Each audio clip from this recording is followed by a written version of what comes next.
Team, led by Scott Sullivan, exists to help churches take the next step toward becoming a healthy, disciple-making church. We've developed tools to help you, like the Watershed Principle, which identifies 6 main ministries needed to be a healthy church. The Spark Conference, a total church strengthening event that allows you to access keynotes and breakouts all year long for ongoing training in your ministry area. This year's conference features keynote speakers Fred Luter, Michael Catt, Todd Bolsinger, and Robbie Gallaty, as well as online and in-person regional events. Learn more at www.thesparkconference.com. We also have learning communities across Georgia to sharpen, encourage, and resource leaders personally and professionally. Find a community near you at gabaptist.org/discipleship. Don't forget you can find our previous episodes on Facebook, Instagram, YouTube, and your favorite podcast platform. Now let's join today's broadcast or podcast. Welcome to Georgia Baptist Discipleship, where we seek to bring you the best discipleship practices and principles from across the nation. Now, on today's broadcast, we have an incredible resource in Dr. Kevin Williams, who has been the pastor of First Baptist Villa Rica for the past 9 years. He's finishing up his second term as president of the Georgia Baptist Convention, serves on the executive committee for the International Mission Board. And Dr. Williams was one of the few individuals to receive the ARCOM badge, and we'll talk about that in just a moment, which for the Army is the peacetime version of the Bronze Star Medal to recognize outstanding performance. Just really cool. He served in the U.S. Army Military Police that trained with and deployed Army Rangers. He was SRT, which stands for Special Reactions Team, similar to the Black Ops. And those who know Kevin today may not know a lot of those things, but they will know that he has a passion for worldwide missions and evangelism. Kevin, thanks for jumping on with us, buddy. How are you? Man, I'm doing great. I'm glad to be here with you.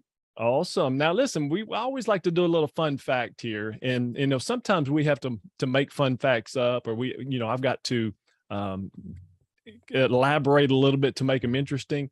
But your bio has you that you hung upside down from a helicopter in Japan, and that you were married at the U.S. Embassy in Tokyo, but you and your wife are from the same hometown. So tell me a little bit about how that happened. Well, my wife and I honestly, I did not know her growing up. I knew her brother. Her brother and I went to school together, but I didn't know her. So when I went to Japan, I was stationed in Tokyo for a little while. Wow. And while I was there, I came home on leave and met her and decided I just couldn't do life without her. So I actually paid for her plane ticket and talked to her parents, and she flew over to Japan, and we decided to go ahead and get married in the U.S. Embassy there.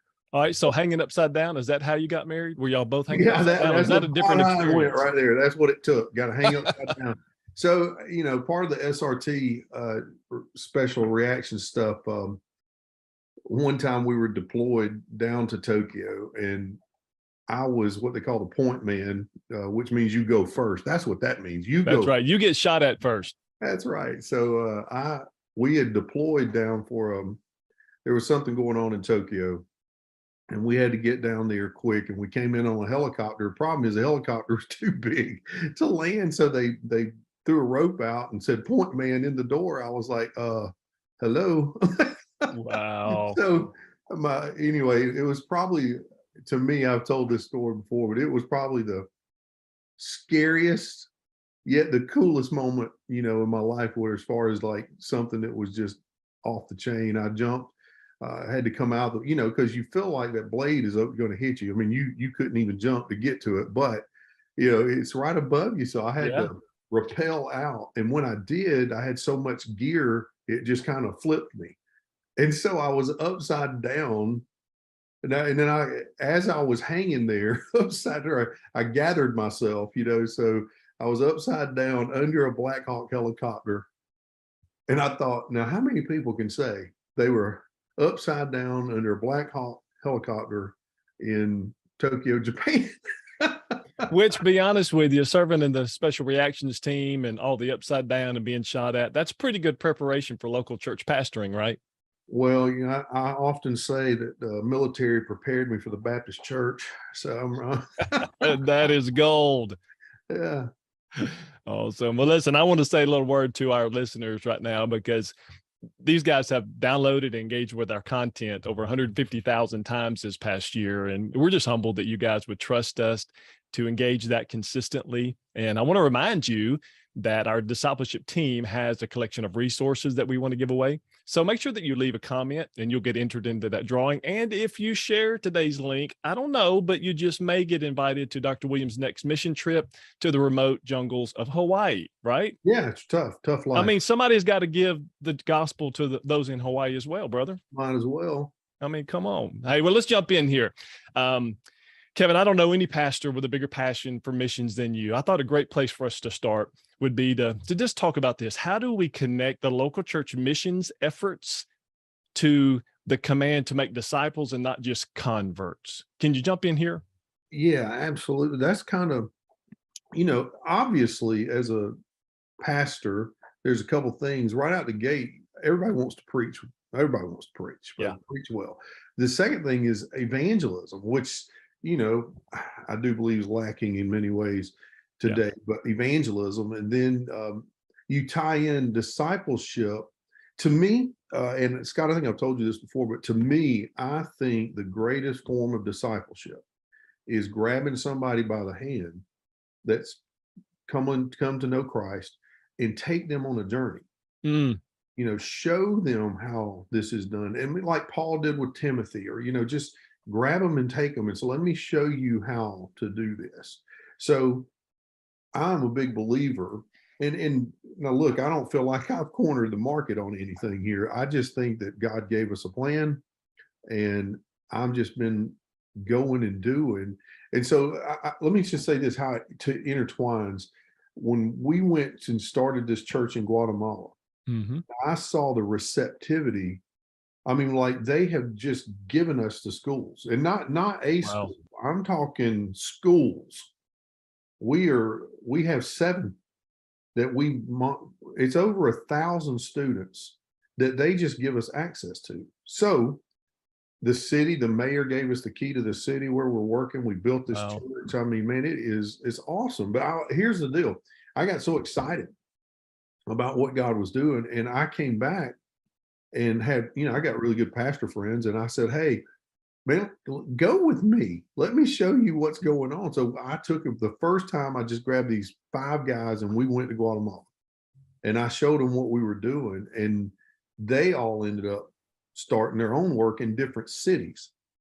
So then from that it grew. And so I would say our entire process, and I know there's two different approaches to missions. You can do what we call the shotgun approach, where you go somewhere different all the time. Right. I don't think you see the benefits of the rifle approach, where you keep shooting the same spot. So we've been going to the same area now for 9 years. We've taken over 500 adults or people. I won't even say there's some of those are teenagers, but we've taken over 500 people from our church bodies, physical humans, down to the foreign mission field.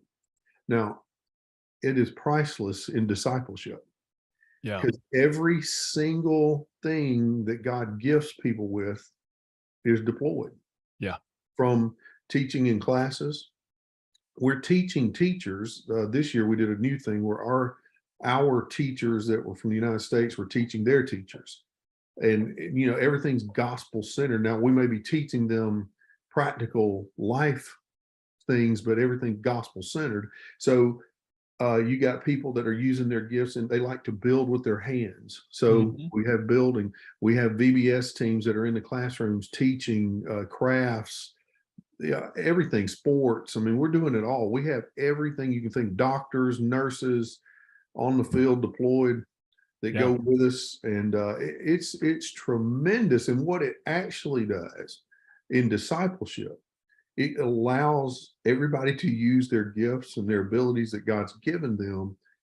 And they come back and they're just inspired, like, man, God really can use me, Now, Kevin, this is really important. So I want to zero in just for a second, because you hit something that is a gold mine that I really want to highlight, because we were talking about the one time versus the shotgun approach, right? And taking people by the hand and ongoing relationship and disciple making. Right. But you just highlighted that taking your people, giving them multiple opportunities and seeing how they can use their giftedness and their passions from people in your church and going on these mission trips, that there's actually benefit for them. So it's not just benefit for people in Guatemala. Can you maybe go one layer deeper there for the benefits of these, for our pastors that have people with all these gifts and passions in their church, how it actually benefits the local church that's sending? Yes, because when we come back, okay, let me just give you an example. And this is just a God thing. I don't say this in any kind of pious, braggadocious. I don't mean it like that. I guess, Paul says, if you're going to brag on the Lord. Come on. So let me brag on the Lord. I mean, what God has done at Villa Rica is tremendous. Is because, and I believe, and through many interviews, conversations, I do believe it's been our missions effort that has really deployed our people. But they come back home and they feel like, well, man, if we can do it there, we can do it here. And so they go to work and they have taken ownership to the church. So when I say this, I don't want it to come across pious and brag. I don't want it that way. This is just what's happened. Yeah. We went from, my first Sunday, we had 240 people in the pews. We have taken 500 people now to Guatemala. Good grief. On the international mission trip. So I would attribute the growth. Yeah, you got to preach the word. Yes, you got to do, you have to do the things a pastor does, but getting the people hands-on jobs, not just talking about it, not just preaching about it, they are doing it. So they get to see the actual fruit from their own labor, that they're working, they're producing disciples. And people that said to me before we left, I don't know how in the world God could use me. They come back and they go, man, I prayed with this kid to receive Christ, and they just can't believe, first time in their life they've ever done this. So now they're like, it's like an addiction, they want to go, and everybody goes. And man, doesn't your heart just swell as a pastor when you see those, the glisten in their eye, and the passion coming through from them, and a lot of them that don't even know how to express what God has just done, but they're so excited. And Kevin, for me, what that does is I think you just hit on that sweet spot between corporate growth and personal growth. Yes. Like doing something for and from the church and for Jesus, but it also impacts me personally. And I learned this years ago, that my capacity to lead publicly is based on my commitment to go and grow personally. Yes. And man, what a great job. And I'm telling you, and I track with First Villa Rica. It's one of the hero churches in our convention, and so grateful. And I tell you what, let me shift gears here, because I want to get to another aspect of something that I see happening at First Villa Rica. So it's that you're in this, I don't know, it's like 172-year-old historic existing church. And you've been making some shifts over the 9 years that you've been there to be truly a disciple-making church. It's not just focused on your congregation, but you're trying to reach your community. You're trying to reach the world, like a launching pad. So there's a lot of people, I don't have to tell you that, Kevin, that are trying to do the same thing, but they're not seeing the results. So do you have maybe some key elements or key lessons learned to lead a historic church to make these shifts? Well, and I just want you to know, next year we will celebrate our 185th. 85, good gracious. 185. And yes, they were now you have to understand, Villa Rica was in what we call a death spiral. Going in the wrong direction. It had declined. They were running about 600 at one point, and it had declined down to about 240, 250, somewhere around in there. It was in what we call, in the church growth world, it was in a death spiral, and had this huge facility, but yet everything was not going well. They had let some things creep in there. Liberalism was really bad. It was really bad in the church. So they had dropped down their CP giving down to 1%. I mean, it was a mess. So I will just tell you that going in there, the former pastor that they fired came to work at the church I was serving at as our interim education guy. So I was like, man, I heard all these nightmares about this church. And so, I mean, I was like, wow. So I really, when God, and there's no doubt in my mind that God called me there. So going in, I went in shields up, ready for war. Yeah. I did. I walked in like, man, they're coming after me. You know, like this is not good. They have run off every pastor they've ever had. I mean, like it's, and now the truth is there's some alphas in this church. Mm-hmm. So jokingly in the front end, we talked about the military preparing me. Well, I worked with a bunch of alphas. So, I mean, Yeah. that's what I was used to being around. So these guys, and I don't know how to say this, these were my kind of men. Come on. And so when I walked in the door, all we did was link arms.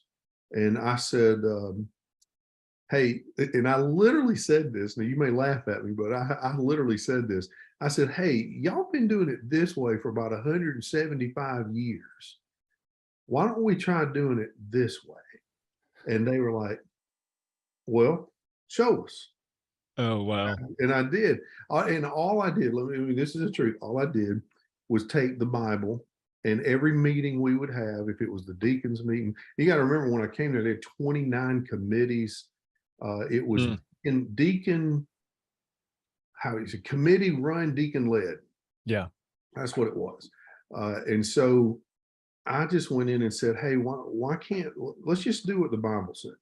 Yeah. And I would read the scriptures and show them different things, and then said, hey, why don't we do it this way? And what I found, what I thought I was walking into a war zone, what I found was a group of people who really wanted to serve, but they wanted somebody to say, this is how we do it, let's go. And let's not, listen, I can't fix your past, I can't. That's what happens. Yeah. But let's just launch forward from here. So all I continue to do, and still to this day, is I will just say, here's what the Bible says, let's do this. Here's what Jesus said, let's do that. And so that has been the MO moving forward. And basically now we got rid of those 29 committees. Now we only have 3. Okay. And so that was a transition for the church to being pastor led and staff led. We're more pastor led, staff led. I get to sit at the helm, and when I say get to sit and direct and say, this is what we need to do. And then the staff enacts the vision. And so really it goes back on them to make sure things get done. And they do. And I have a great staff, which is great. But again, that was developed as well over years. So for us, it was really I didn't go in there, and I want to say this, I didn't go in there trying to, I guess the term would be bulldog. I didn't go in trying to bulldog anything. Good call. I just went in and humbly as I could. Now I'm a very aggressive personality anyway. I'm just aggressive, but I don't want to be mean about it. So I went in with this attitude of say, hey, this is what the Bible says. Let's just try this. And they would go, okay. And we would do it, and we would see great success, and I mean, what options did they have, Kevin? Because if they didn't, you're going to break out an AR and hang upside down from a helicopter. That's right. Yeah. But yeah, God was good. But that's how we were able to accomplish in the early years. That's how we were able to accomplish things, changing the direction. Yeah, that's so good. That's so good. Now let me dig for a second, because you mentioned a group of people that were there, and you were having to, sounds like you built a relationship. You came up with a biblical dynamic that you're focusing them on. Let's do what the Bible says. You changed some structures in the church so that it's more sustainable. Let's talk about the senior adults, maybe some of those older ones, because one of the comments I get a lot as pastors come into churches, that you have people that have been there and they've gotten used to a certain way. And sometimes there's power, there's authority when you do it a certain way, and you've had a lot of transition with pastors. And so one thing I've always thought is that our senior adults can be the canary in the coal mine. Sometimes they can give us that indication whether the atmosphere in the church is toxic or if it's life-giving. How did that work for you? Were you able to shift those relationships and kind of bring them along? And if so, how did you bring those existing, maybe older members along? Well, there were a few things I would point to directly. There was some strong personalities, Yeah. older than me, way, and some of those I've done their funeral now. Yeah. And, in the front end, there was one guy that I would say he was kind of the alpha of the entire church. And he pulled me to the side and said, don't let anybody stop you. You're doing great things. And he said, just keep going. But I formed a relationship with him, and he just said, just keep going. And so that was huge. I had this guy with me, who could have been, if he wanted to be, a big problem, but he chose to support and go that way. Well, there was another guy did his funeral during COVID, but he was a retired 30 plus year state trooper and could be a very harsh person. I mean, he could be, Yeah. but he was as sweet as could be. And he took me to lunch one day. This was kind of a tide turner here. We went to lunch, and what you said was exactly true. He didn't like everything I was doing. He didn't. And he told me at the table, he said, I just don't really like everything you're doing. Mm. And he said, you've changed a lot of things. And then he said, and he stopped, he said, but let me say, I've never seen people joining our church, people getting saved. Wow. What I'm seeing right now. And he goes, so who am I? He said, I'm going to shut my big mouth and I'm going to support you.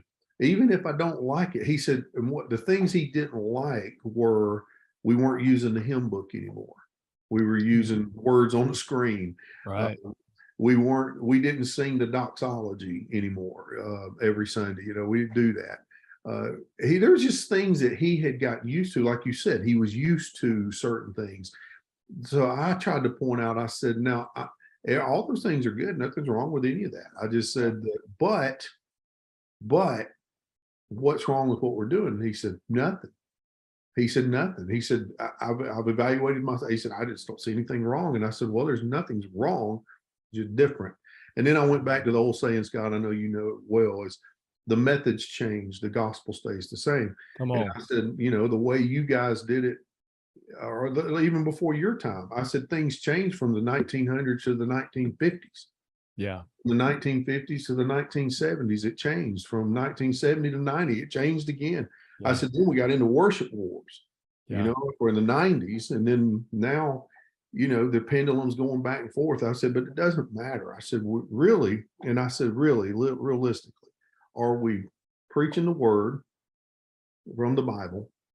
And are we worshiping the Lord through music? Are we doing those things? And yeah, I said, it's all we're supposed to do. We're supposed to preach the word, and we're supposed to sing and worship, and praise him, lift him up.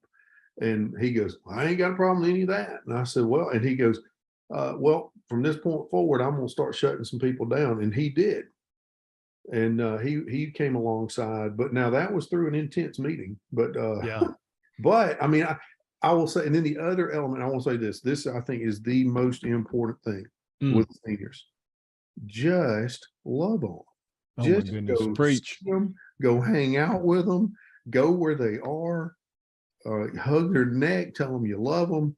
I mean, man, that's, to them, is everything. Gosh, there's so much I want to ask you, Kevin, and we're just not going to be able to get time for it. But I want to throw this one right in here because you just went another direction.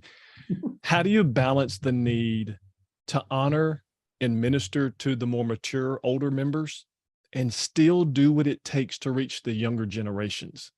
Like there's just so much difference there, and they tend to look at each other and sometimes claws out at one another. But you've been able to do that. I went to your church and I've spoken there, and man, people love one another. And you got the oldest of old, and then you got babies and children and teenagers and young adults all over the building. How do we do that? Well, we truly are. We'll say this, God's blessed us with this. We are truly a multi-generational church. Yesterday, let's say this, yesterday, a lady had called me to come to her house. I didn't know what was going on, what was happening.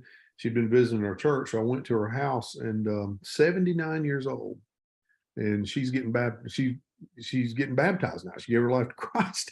And so I was like, oh my goodness. So 79-year-old, and then I went to lunch with a 91-year-old last week who's more active than most 50-year-olds I know.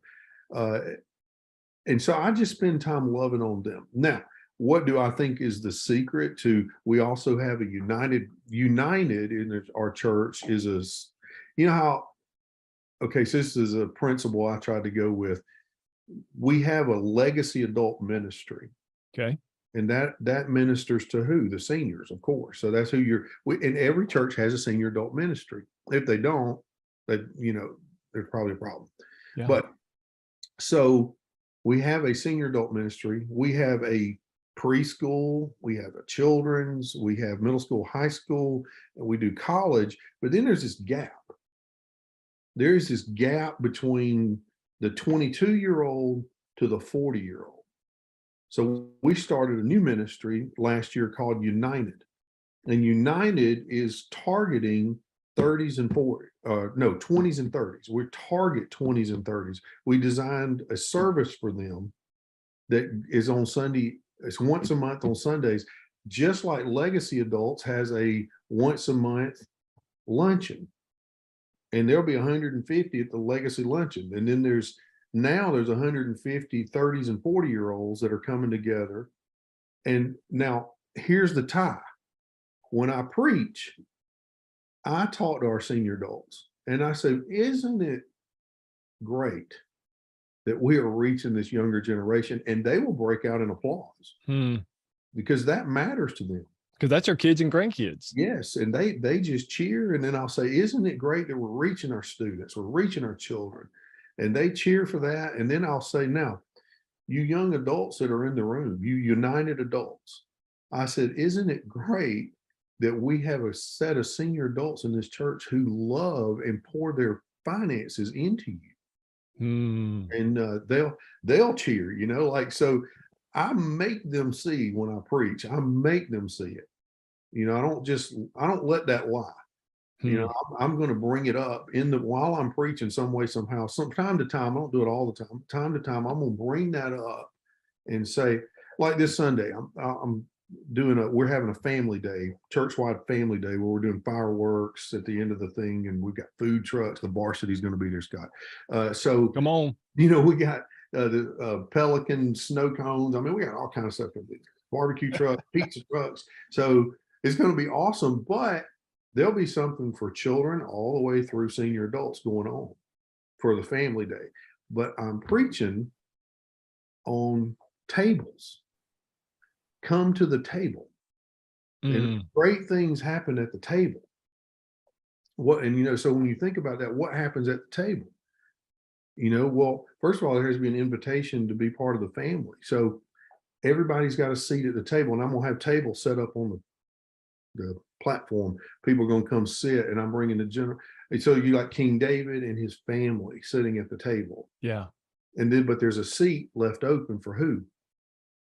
Mephibosheth, the Saul's grandson. Yeah. Jonathan's son, and he brings him to the table lame and all that. So I'm going to bring that in, then I'm going to tie that into the great table, the feast. What a great visual. Yeah. And then going from that to the Lord's Supper. And we've got all the children in the room, and we're going to take the Lord's Supper as a family Sunday. Everybody's going to take it. And then I'm going to end it with, but there is another table that you've been invited to. And it's found in Revelation 19, the marriage feast with the Lamb. And I was like, man, you have an invitation to come. Oh my goodness, that is so good. So it doesn't matter who you are, how old you are, you have a seat at the table. And so that's kind of where I go with everything. I don't want to be the pastor to the youth. I don't want to be the pastor just to the United or the median age adults or to senior adults. I want to be the pastor to all of them. And so, and that's kind of been my goal going into it the whole time. I don't want to just reach one group. I want to reach them all. I don't want to have a Saddleback Sam. I want to have let's reach all of them. That's great. And those are great thoughts for practical application, across different genres and age groups. But one thing, Kevin, as I transition to this next question, that I see in and our great disciple makers, those who lead these systems, but they do it long term, it's like this. The quote I shared with our group several weeks ago said, healthy leaders look more like an iceberg than an icicle. You know, the iceberg has the deep roots. You can't see it, but it's creating strong stability and strength. Icicle is beautiful, but it's going to melt when it's under fire, right? Good. I like that. I want to chase that with you for just a second, because you've been leading well for a long time. You're the second term president of the Georgia Baptist Convention during, some would say, maybe the toughest times that Georgia Baptists have ever gone through. What do you do personally to lead well and with character, knowing that, man, most of our Christian heroes are fallen and that you and I are not immune to that? Like, what are some of your personal practices that allow you to lead well and to continue to lead well and not be disqualified or not give up? And I'm just finished a 6-week praying series, and it came off the heels of a 2-month series I did on growing. So for me personally, that was really good, actually, to go back and stay involved. And it may sound cliche because every pastor says this, but I am telling you, after what all I've witnessed in the last few months, through our own convention, through Georgia Baptist, or not necessarily Georgia Baptist, but Southern Baptist, right, in general. I guess these 2 words really do come into play: stay close and stay clean. Close to God, man. I mean, and listen, none of us are perfect. We all make mistakes. I know that. I do know that. But I also know that God's called us leaders, pastoral leaders, to a double accountability. That's what he said. Yeah. And I take that serious. And I know, listen, the guys that have made mistakes, they probably took it serious too. So I don't take that for granted. I do try my best to stay close and clean. So my practice is I pray. I mean, I really do. I spend a lot of time just praying, Lord, help me to, and I pray the prayer of Jabez, that God would protect me from evil.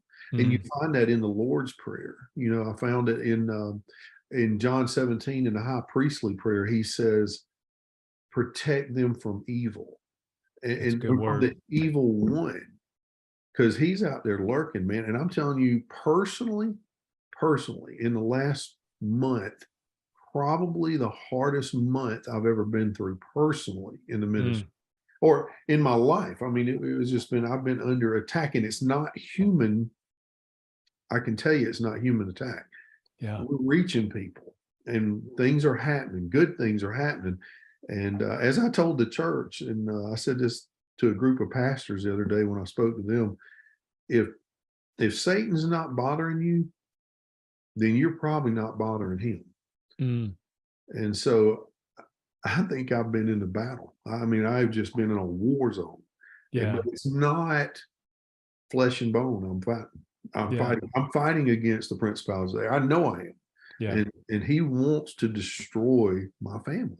So it has been a fight. And and the only place I could, when I fight that song, when I fight on my knees, the battle belongs to him.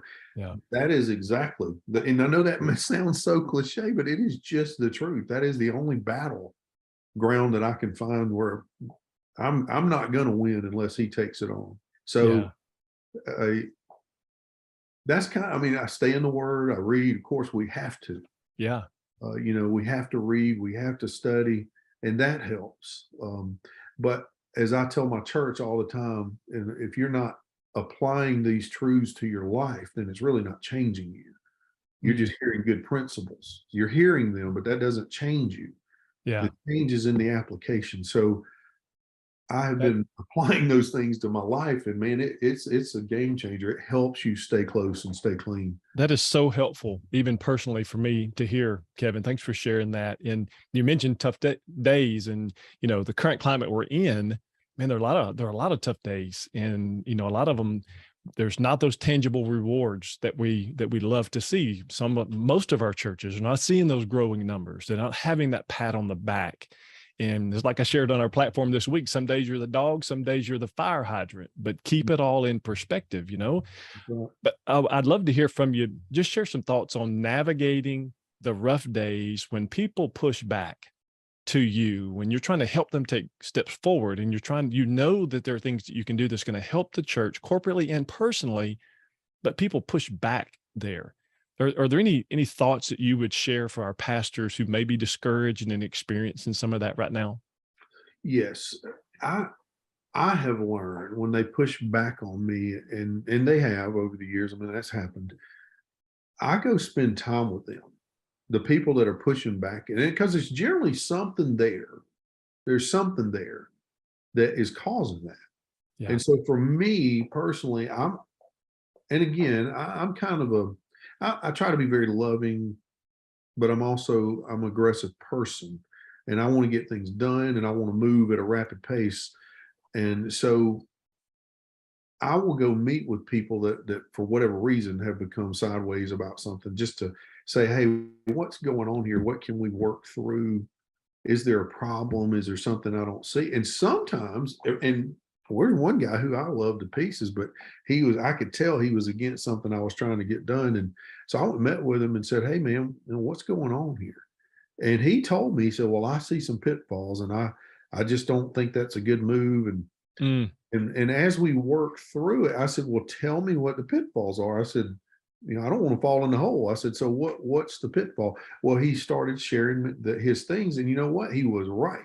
And what he did, and he showed me, and then I said, well, let's navigate around that hole. And he was like, and then he got on board.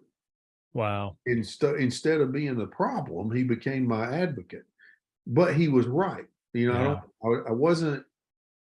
I guess as pastors, sometimes we can dig our heels in and say, no, this is what we're doing. But sometimes, God says there's wisdom in the counsel. Yeah. And so I've called those guys. I have a group. Now I will say this. I have a group of men that when I started, I call them my vision team, but for short, I call them V team. Mm-hmm. They're my V team. Some of them are deacons, some of them are not. But there's 6 of them that I have around me. So people, you can call them whatever you want to call them. People got all kind of names, but I just call them leaders. They are leaders. And when I get ready to make a major decision on anything, we come together. I will lay it out to them what I want to do. I'm this big dreamer. I'm a 30,000 foot view guy. Yeah. And then they will take it and say, okay, there's another guy on there who dreams like I do. He's a dreamer. But there's 2 guys on there that are what I call nuts and bolts guys, man. They are going to pick it apart, and not in a negative way, but they're going to pick it apart. And they're going to show me how this could be a problem and this could be great. But then I got another guy on there that I call him he's a red zone guy. He's going to finish it. He's going to bring it home. So, he loves to finish it. He wants to score the touchdown. So I take that view, and so I take these men with me, and these aren't just somebody's in the church. These men got prowess. They have healthy respect. They have influence. Yeah. And everybody they know that these men won't let me walk into a hole.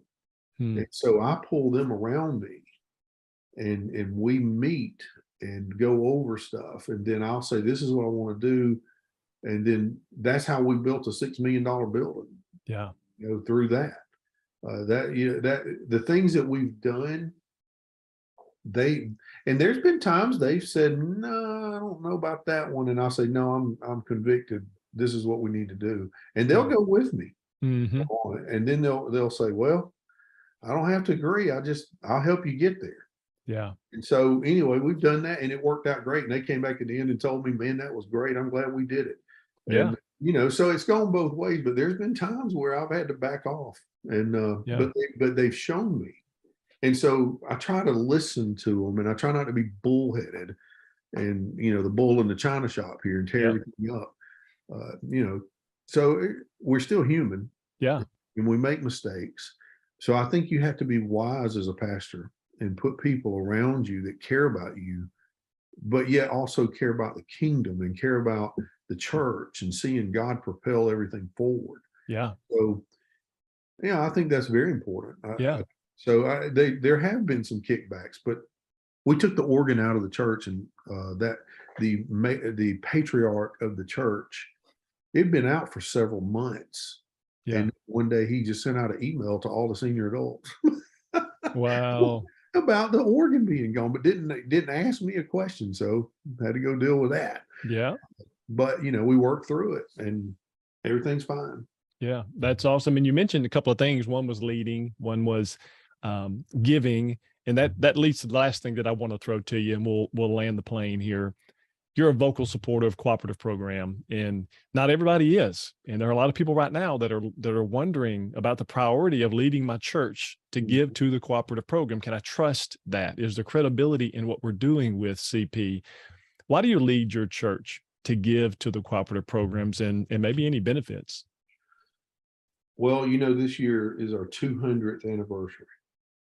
200. Yeah. Now, I like to go back and see the beginning. What happened in the beginning? How did this start? So, I'm a trustee for the IMB. And so I love, and obviously you hear my heart here. I love missions. I do. I think it's the catalyst for everything that we do. So, but that's what Jesus said, go make disciples of all nations. So I believe in that. But you go back 200 years ago in Augusta, some pastors got together and said, hey, and just some friends, there was no Baptist convention. So they just got together and said, hey, we want to send this family to China.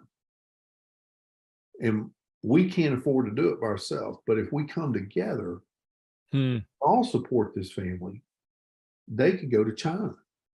And so these 10 churches in Augusta got together and formed what we now know as the Southern Baptist Convention, the Georgia Baptist Convention, and they formed the very beginning of the Cooperative program. Wow. And through that very moment was all for what? A mission. Yeah. It was to send missionaries. Well, over the years, obviously that grew into seminaries. It grew into training young men and ladies to be on the mission field, to it really propelled everything into what it is today. Everything started with those 10 churches getting together. So for me, it's always been about the mission. If it's Georgia Baptist, just look at I just wish everybody in the state would take a few minutes and just see all the amazing things that we do. Yeah. I mean, it's astounding. I mean, it really is. And people don't know. And so when I hear people say these statements, it really bugs me.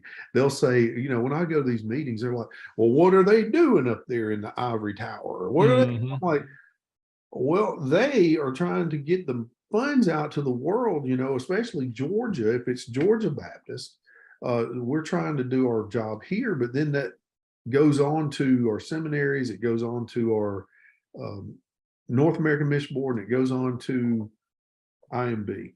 Yeah. And those things I care about. I will say this, there are things that I don't agree with. There are things. I mean, I hear things when I'm at the SBC I don't agree with. Absolutely. Yeah. But that's okay.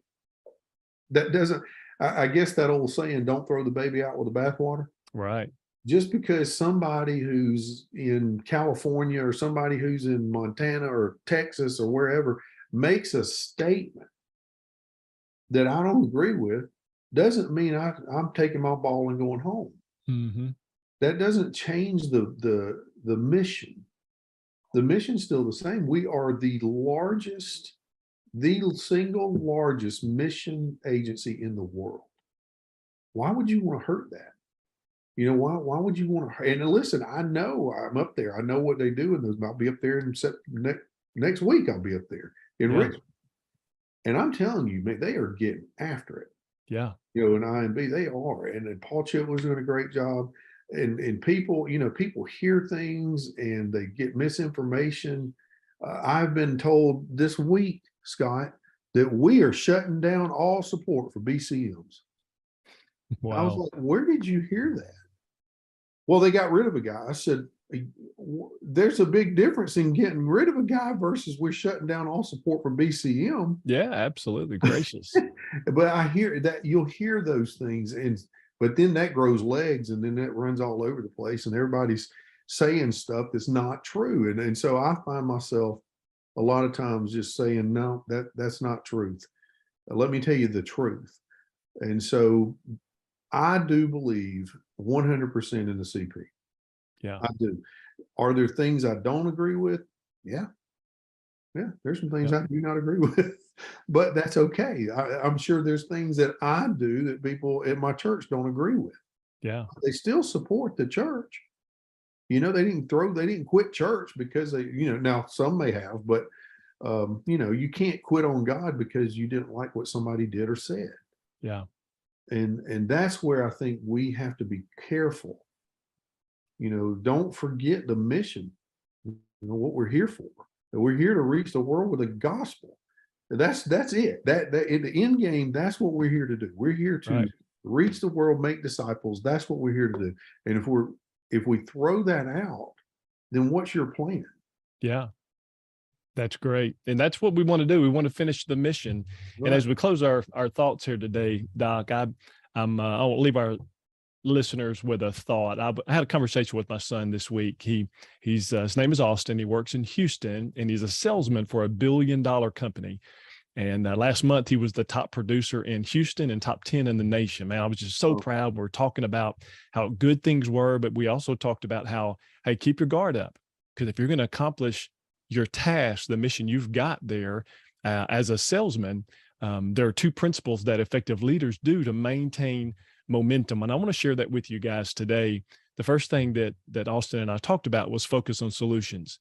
That when you find a solution for a problem, that brings relief, it brings satisfaction. But if you focus on the problem, it only brings frustration. So identify the problem, but focus on the solution. The second thing was, I said, son, effective leaders CEO their situation. And he just kind of cocked his head at me. So what are you talking about? I said, they CEO their situation. C, they create their own work. It means they take initiative and they create their own work so that they always have something they can do to be moving forward. And then the E, equip and inspire others. Invest your life in other people. I said, because even though you're on a team and you want to win, you want to be the top producer, the reality is when others win, we win. Mm-hmm. And man, in Southern Baptist Convention, that's where we are. I'm not going to agree with everything at NAM or IMB or SBC, but when others win, we win. So equip and invest your life in others. And then the O, outwork the problems, because the problems are going to come. We're in a human-based system. And when that happens, I told Austin, no one should ever outwork you, son. They may be bigger, they may be more eloquent, they may be better at certain things, but no one ever should outwork you. So friends, this more, as you are listening to this, next time you find yourself wondering how to take a step forward as a disciple and gain momentum, focus on solutions and CEO your situation. Kevin Williams, thank you for joining me today, friend, for leading your family and your church and GBC well. Thank you, friend. You betcha, you betcha. Lana Melton, John Graham, PJ Dunn, thanks for producing and helping with all we do with this Georgia Baptist Discipleship broadcast. And I want to remind our listeners, we're only able to do this because you give generously to the cooperative program. So thanks for doing that. And I pray that today's discussion with Kevin Williams will equip you to think often, invest intimately, and dream big as we make world-impacting disciple makers. Yes, sir. Thanks for listening. We want to continue the conversation from today's broadcast in a learning community near you. These learning communities are designed to celebrate your biggest wins, resource your greatest need, and help you finish well. We also want to give you a free gift, the 5 discipleship shifts most churches need to make to produce world-impacting disciple makers. You can download this resource by going to ministryboom.com. This 5-page PDF is a discipleship alignment checklist. The Georgia Baptist Mission Board is able to provide resources like this because of gifts from Georgia Baptists to the Cooperative program. For more information on this broadcast and a customized discipleship plan for your church, visit gabaptist.org/discipleship. Engage with us on your time through Facebook, Instagram, YouTube, and all podcast platforms. Lastly, if you've benefited from this conversation today, please share this with a friend as we seek to help churches make world-impacting disciple makers.